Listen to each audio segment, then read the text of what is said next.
Oh yeah, what's crack? I lacking. I'm Scotty or not, and Asian team. Welcome back to the Freddy Revisited series. We're on Nightmare on Elm Street 4, The Dream Master. Yes, so following the popularity of what was supposed to be the final Freddy movie, Bob Shea once again said, "No, it made money. Let's make another one." Was that in the shot? No, but it still bothers me. My tissue sticking all the way up. Don't you just hate it when things just stick all the way up?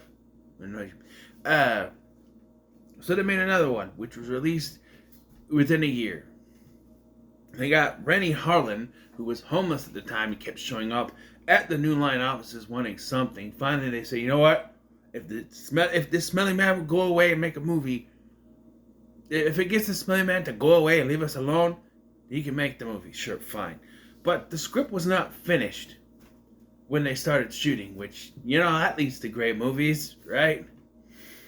I will say, I don't mind this one. I don't. I recognize that it's not the best. This is one that's called the MTV generation.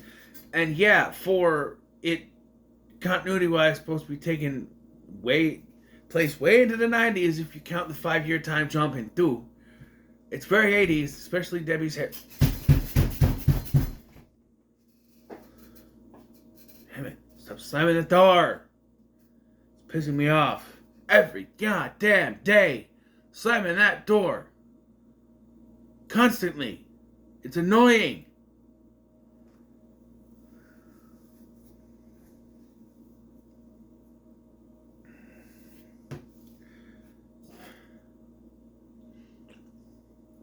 Where the hell was I? Oh yeah, The Dream Master. So, yeah, with an unfinished script, and we're continuing up the last one. How does it do? Well, like I said, I've always sort of liked this one. This is one of the ones I always liked when I'm watching Nightmare on Elm Street. I gravitate towards the Dream Trilogy, which is the Dream Warriors, the Dream Master, and the Dream Child. I like to watch those three in order, so I have fun with those three movies. Even 5, which people say is the worst, which you're wrong. Nothing was worse than Freddy's Dead, which I also get. Well, nothing's worse than the remake. But when it comes to sequels, Freddy's Dead. I still get enjoyment out of that too. Yeah, well, the map says we're fucked. Nice hearing from you, Carlos. I get fun out. I get fun out of all of these, But I can know some of the faults. But this one is not that bad, although I do have few issues with it. Like, namely, you bring back 3 of the characters from the last one and kill them off right away. I hate it when horror movies do that. We're going to bring back these characters. Oh, they're going to die right away. Then what's the point of bringing them back? I know the point of why they bring them back, because they established through the lore that he can only go after the kids from Elm Street. Except for in 2, where he just kills everyone at a party, and they're not all from Elm Street. And he targets Jesse, who's not from there, because he just moved there. But, yeah. And they established in the last one that they were the last of the Elm Street kids.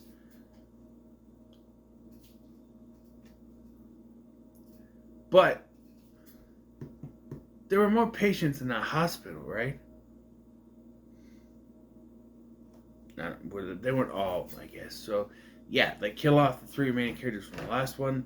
Well, they kind of had to. I don't know if they ever were going to have a story where Kristen wasn't the whole time, or if they're just going to kill her off right away. Patricia Arquette said hell no to coming back. She was done. So they got Tuesday night. Night with a K. Like, Sir Night. Yeah, that night. Tuesday night. Her parents are dicks. Or it could be just the stage name, I guess. Her name could be Beulah Schmorgenborgen. And she said, I'm going to be Tuesday night. Because Beulah Schmorgenborgen's not going to sell a lot of pictures. So, yeah, we get introduced to new main character, Alice, and my favorite final girl of this franchise. Yeah, that's right. Fuck Nancy. Fuck Kristen. Alice. She should have been the one to finish off Freddy and Freddy's Dead, and you're not going to change my mind on that. We'll get to it, because they were trying to do that, and then someone, probably Bob Shea, said, nah, I don't want that. Yeah, because there was really no conclusion with those characters. Some would say, well, Nancy should have come back to finish him off. Well, she was dead in continuity, so that wouldn't have worked. And that's what they were trying to do with the third one. But Bob Shane wanted more. We got to have money. So, yeah. So, we start off in a dreamland. What's this? We start off in a dreamland. Kristen's having a dream.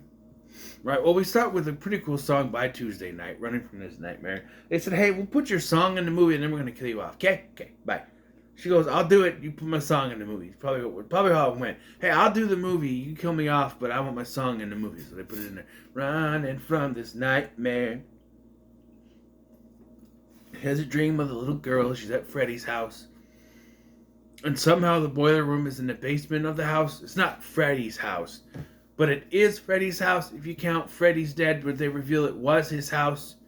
Although, continuity-wise, if he lived in that house, we'll discuss it more when we get to Freddy's Dead, because it's fucking confusing. Anyway,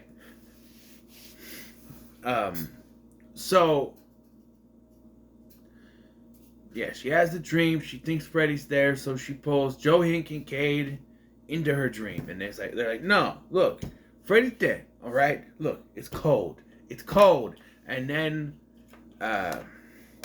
Kincaid's dog, Jason, jumps out and bites her, and they all wake up. So she still has her dream powers. That's important to the plot. It's really the only thing they took from the last one. She has a dream power. Sure. Yeah. Yes. Kincaid's dog's name is Jason. That's going to be even more symbolic when we get to how Freddy is resurrected. But, yeah. So then we cut to her picking up her boyfriend and her boyfriend's sister, her friend Alice, her boyfriend Rick. I think I remember that name. It's my stepdad's name. Her boyfriend Rick and Rick's sister and her friend Alice. Yeah. And their dad is an alcoholic, so take a drink for that one. And it's not a Stephen King drinking game. Whatever. Yeah, he's an alcoholic, so because they established that their mother, his wife, passed away sometime before, so of course there's no originality with that kind of character. He just becomes an alcoholic from that. Because that's every character who's lost a loved one ever in a movie. But, yeah. We get to school and we meet our stereotypes. Sheila is the nerd stereotype. Debbie is the I watch soap operas, even though they heavily talk about the soap operas. This will make sense in a second. Soap operas, but then that never plays in anything. She's like, I was up all night watching Dynasty and I didn't get my homework done. So she watches soap operas and she's a fitness buff. And she has the most 80s hair and a movie that should be taking place in 1995. Let's talk about the timeline quick, because this makes no sense to me. So, first film, 1984. Second one, 5 years later, 1989. And we established that it has to be at least 2 years since then, I guess. So that would put 1991. So this being the next year would be like 1992. And it would have to be the next year, because a time jump wouldn't make any sense, because they're still in high school. They're still teenagers. They're still in high school. But what happened here? Because they were in Weston Hills because no one believed him. And you think, well, maybe Neil got them out because he believes them and he was able to talk to the board and get them freed. Right. But nobody still believes them. Even Kristen's mother won't believe what she says, and that pretty much causes Kristen's death.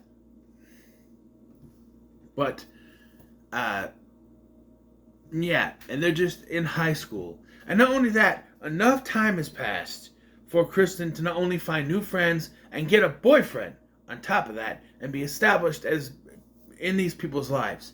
And we're supposed to believe this was only a year later after the events of that. Right?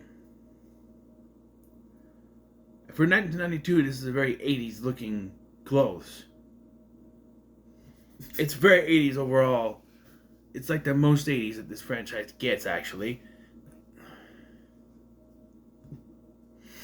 But yeah, so we have Sheila, who's the nerd stereotype.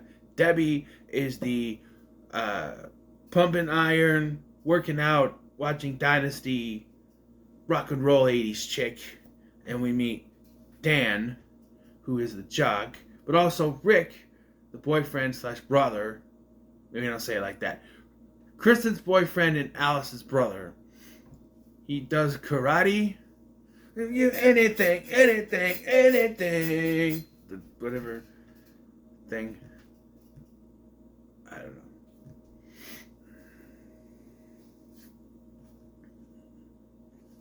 Yeah, those are our characters. Stereotypical. Oh, and Debbie doesn't like bugs because she finds a roach in her fries, which she's eating in the morning before school. Who eats fries around breakfast? I get they offer that with breakfast sometimes, but I don't know. Well, Kristen's at her locker and she runs into Joey and Kane, who are pissed. And he's like, oh, my dog doesn't like it when he's messed with. Yeah. So yeah, there's not much. I think we established that Alice Brooks had a diner, but we don't really get established much anything here. That night, they keep saying that if Kristen keeps thinking about Freddy, it's going to manifest him and bring him back. However, we already know he's coming back because of the light that was on in the house. So I think it was just a matter of time before he came back. But here we go. Freddy's resurrection scene, right? So, Kincaid is sleeping. And he wakes up. Not really. He's in the dream, and he's in the very trunk that Freddy was in, where Lieutenant Thompson put him, and him and Neil got him from. So he's in there, and then his dog Jason is there, and he goes to where Freddy was buried. Right? He lifts his leg and he pisses fire over where Freddy was buried, and it resurrects Freddy. So Freddy was resurrected by Jason pissing fire on his grave. No. I'm not saying that the dog pissed on the grave. I am phrasing it. Freddy was resurrected by Jason pissing on Freddy's grave, because it sounds so much better than a dog pissed on his grave. Yeah, he's resurrected and he kills Kincaid. Yeah, we don't see what Kincaid looks like in the real world when he dies, but Joey always confuses me. So Joey is on bed watching MTV, because of course he is. He falls asleep and he sees a beautiful naked chick in his waterbed. By the way, waterbeds are one of the worst beds to have. My grandparents had a waterbed when I was younger, and to try to sit on that thing is blah, blah, blah, blah, blah, blah, blah, blah. Like, yeah, it was so wibbly wobbly. You could barely sit straight on it. And it eventually popped. Yeah. I don't know. It was fun when I was a kid, but it's not practical. And they got a regular bed after that. There's your waterbed. Who is trying to call me? Plus 52-9. What? What is this number? That's not even a number. Plus 52-953. What? I'm busy. Leave a message. Why everyone tries to call me? Why is it everyone who tries to call me calls me when I'm in the middle of doing these? I know they don't know I'm doing it, but Still. Where was it? So Joey is... So he pops out of the water bread. The water bread is what I just said. Freddy pops out of the water bed and kills Joey. And when Joey's mom comes in, Joey is in the water bed with no signs of how he got in the water bed. He's just in the water bed. How? Just how? How? Can you tell me how that works? For all intents and purposes, he should just be dead in the real world. How is he in the water bed? It's a cool visual, but it makes no sense. And so then when they get to school the next day, Kristen is, of course, shocked that he's gone. By the way, she doesn't know how to smoke a cigarette. You can tell that Tuesday night, at this point in her life, didn't smoke. Maybe if they got someone who actually did smoke, like, say, I don't know, Patricia Arquette, maybe they could do it right. But she's terrible. But you get the same luggage. Bags under your eyes. Sure. So she really freaks out and knocks herself unconscious. That's smart. And then, she wakes up and we get Robert Englund in drag as the nurse. Yeah, well, first of all, it's just Robert Englund. Then it turns into Freddy as the nurse. And then she wakes up from her thing. And then they go to the house. Let's say Freddy's house, but it was okay. They go to Freddy's house. And then as they're with Dan. So here's the confusing part. So Dan is dragged into this because of Rick. So Dan established that he's Rick's friend and it's Alice's crush. But he's not friends with these other people, right? At all. So they go to the diner and Kristen shows up and it's like, we gotta go somewhere, let's go. And so because Rick goes with them, Dan comes with too. For some reason, because he was supposed to meet Rick there. So Dan comes with. So all of them are there except for Debbie and Sheila. They're not there, but the rest of them are there. And she's talking to him about Freddy and what happened. And she's the last of the Elm Street kids when it gets hers over. Blah blah blah. Which, to be fair, it should have been, but you know. But then Kristen's mom shows up, played by the same actress, and takes her away. Basically, get home now, andale. No, she doesn't take her away. She gets there, get home now, andale, and then they leave. And yeah. So then Kristen's mom drugs her with sleeping pills. And she's like, you murdered me. When she goes upstairs, she falls asleep. She's like, think of a happy place. Now, because this is the first act of a horror movie, none of the ideas you come up with to save yourself will work. Because they can't. Because if they did, we wouldn't have a movie. So the idea that Alice gives her, which should probably work, doesn't, because it's the first act of a horror movie. So think of a happy place. Think of a happy place. Well, she's at the beach. Freddy shows up as a shark and then takes her into the boiler room anyway and throws her in the furnace. So this whole scene always frustrates me a little bit. Go to someplace happy. Cool. If he killed her there, it would prove, oh, no place in the dream world is safe. But the fact that he shows up, stomps her through the sand into his boiler room, then kills her, is just like, what was the point of her dreaming of that place in the first place?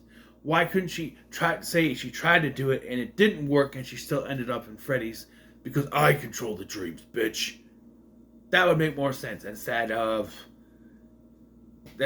thinking of it. It works, but then he shows up and then stomps her into his world anyway. It's like, I know it's probably like, oh, you can't escape him, but it would make more sense if she tries that and she just ends up there instead of the beach where she wants to. And while we're on a concept of Kristen, she should have been killed off first. So she's Freddy goes to attack her. He's like, oh, what if, like she's the last one. Oh, what if you brought someone else in? And then she's like, no. And then it's like, Alice! Wait, what do you mean, no? And then you bring in Alice, right? And then Alice shows up. Oh, how sweet. Fresh meat. So, yeah, Alice is now involved in it. And not only that, when Kristen dies, she gives her dream power to Alice because we need an ex machina for the rest of our characters to get killed, which you wouldn't need if you just had a couple rewrites, you know? Like, say, Kristen's killed off first, and she brings in Alice, right? The next day, Joey and Kate come to school, and they realize that Kristen is dead, and that she was right. And so they're preparing for Freddy to come after them. But because Alice was brought in, none of this, she has to bring them into the dream. So when Sheila is killed next, they realize, something happened, and now it's not limited to just us, because Alice was brought in, so now it's broken the boundaries, and everyone is free game. Right? That makes sense. Like, now that Alice is brought in, he can reach to her friends through her, but she doesn't need to have her constant daydreams, which are established as ways. People are like, she keeps falling asleep. She keeps falling. I see some of the reviews. She fell asleep again? No, she's daydreaming. That's the whole point. Is that it's not just nightmares, it's daydreams too. Daymares, what do you want to call them? To do that. And you could have Joey Kincaid be throughout the film helping. Even to help Alice at the end. But they're like subdued and knocked out, and then she does her little Dream Master bullshit and saves the day. They're at Kristen's grave instead of a fountain. And the end of the movie could be, they think it's over, but then Alice sees a nun walking, signifying Amanda Kruger, and that it might not be over. Well, she might not know that, but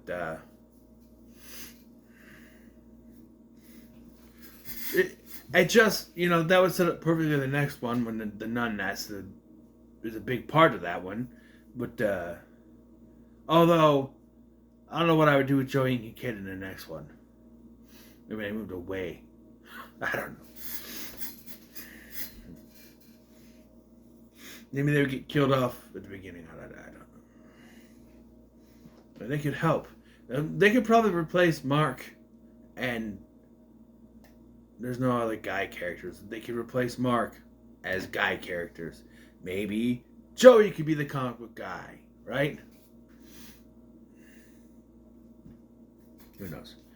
Anyway, back to this movie, not the one I'm trying to create in my head.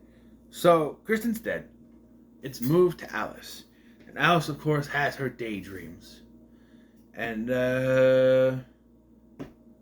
so Sheila's next. In the middle of class, Freddy shows up. What a suck face, because it was established that not only is she a nerd, but she has asthma. Yeah, she has asthma. Yeah, he has asthma. Is that a callback? What a soak face. So he basically sucks her to death. For lack of a better term, it deflates her, basically. Although, in the real world, she just can't breathe. Which makes Joey's death all the more confusing. Because it's more realistic looking in the real world. But, I don't know. But she dies. And, there's another funeral. It's not a funeral, but it's and Rick is still unsure, but he, after what happens to Sheila, he's sort of starting to believe it. Kristen's dead, Joey and Kincaid are dead, and now Sheila. He's like, look at us, we're getting picked off one by one here. When he's talking to Dan. And then Rick bites it. In a death that is the worst one in the movie, was supposed to be better. Yeah. You see, it was supposed to be like an elevator kill, but what we get is actually just an invisible Freddy killing him. Yeah. Well, he's doing karate stuff. Because, trope. He's a karate master, so that's how, He does teach Alice a few things. And Alice does realize that she's starting to get not only some abilities from her friends, but, at one point she tries to smoke a cigarette. I don't smoke. And then at one point she says something that Sheila would usually say, right? Mind over matter. And then she kind of knows karate moves. She does like a fellow chucker, eh? I can't do it, but like, yeah. And so it's like, oh, she's collecting their abilities, but their abilities are not dream abilities like in the last one. It's just, and her ability is, so I guess she's what you call an empath. We're going by heroes. An empath where she can take other people's powers. But she's like Peter in season 1. And not after he gets his powers back in season 2. Where it's just one at a time. Or is it season 3 where... It's season 3 where you can do one at a time. Yeah. Because they had to nerf him because he was the most powerful one. Well, him and Siler. But anyway. So yeah, after Rick's death, she has a daydream where he says he's still alive. Hello, baby. Look at him. They think I'm dead. I'm like, well, gotta go. And he gets back in the coffin. And it's like, what was the point of that scene? No. And now, after the worst death in the movie, we get the best. First, we gotta have filler. Oh, by the way, if you want to know why they didn't do the elevator kill scene and instead went for Invisible One, well, you got to have money. If you don't have money, then you can't shoot stuff. They ran out of budget. So, yeah. Yeah. So, Debbie. First, this whole thing is just stretched out. Because first, we see Debbie getting ready to do her exorcies. You know. And it's like, she's like, okay, Dan, meet me at the diner and we'll go meet up with Debbie. And first, there's a scene... also unneeded, where she tries to leave, and the dad's like, no, I lost so much, I don't want to lose you too. So she goes upstairs, and she sneaks out. But then it's a dream. So at some point she fell asleep upstairs.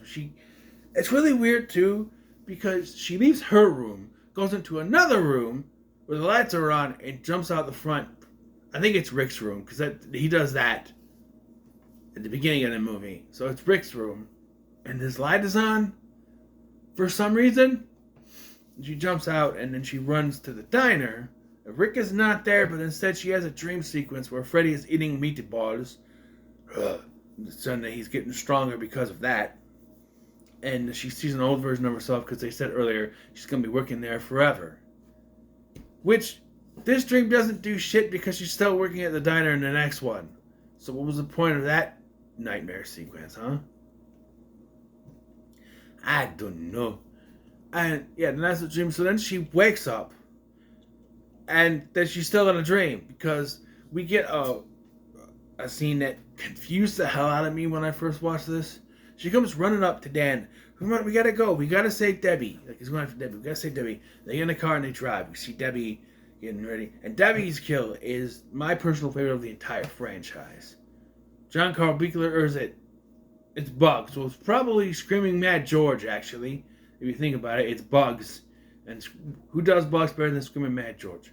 So, she's in there, and she's exercising, and Freddy shows up and breaks her arms, and they kind of flail, and they fall off, and they have bug feelers on them. And then as she's like, what? And she falls. Her exercise room now becomes something else with this sticky stuff on the thing. She falls down, tries to lift her head up, and it rips her face off, and she turns into a bug. Freddy grabs it and goes, check in, but you don't check out. I'd like to know what that looked like from the outside if she's asleep. Is she just sleeping on her bench? Like she's crushed by the thing, right? What the real freaky part is during this, it keeps repeating her running up to Dan and saying, we gotta go, we gotta save Debbie. And the first time I saw this, I'm like, what is going on? I started to realize, oh, something is happening. Because then Dan starts to realize, there's something familiar about all this. Then we gotta say, Debbie, we fell asleep. When? So by all intents and purposes, so throughout this film, we've seen that Freddy's able to get into her friends because of the daydreams that she has. But these last two were dreams. And not only that, it's implied that they both got in the car, in the truck, and fell asleep. Because they hit a fucking tree. What? I can see maybe she fell asleep. But how would he fell asleep. Only thing I think is that she fell asleep and brought him into the dream with her. That's the only thing that can make sense. It's never explained.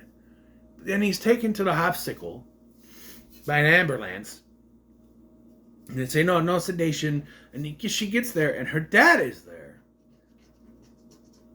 I get maybe the cops called him.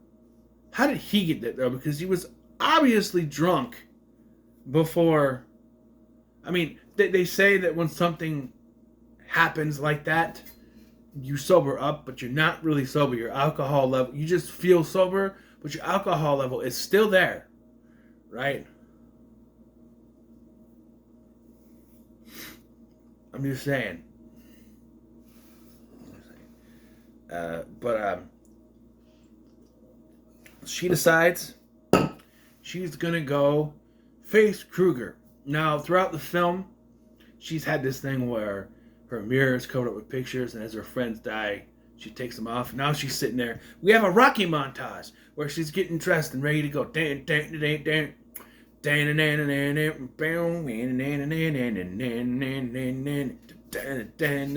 not doing it justice, but yeah, she's taking the off, and so she looks in the mirror because the mirror is the way to defeat Freddy, I guess. I don't know. She gets all dressed up. She gets a little technology thing, whatever the thing that Sheila gave her.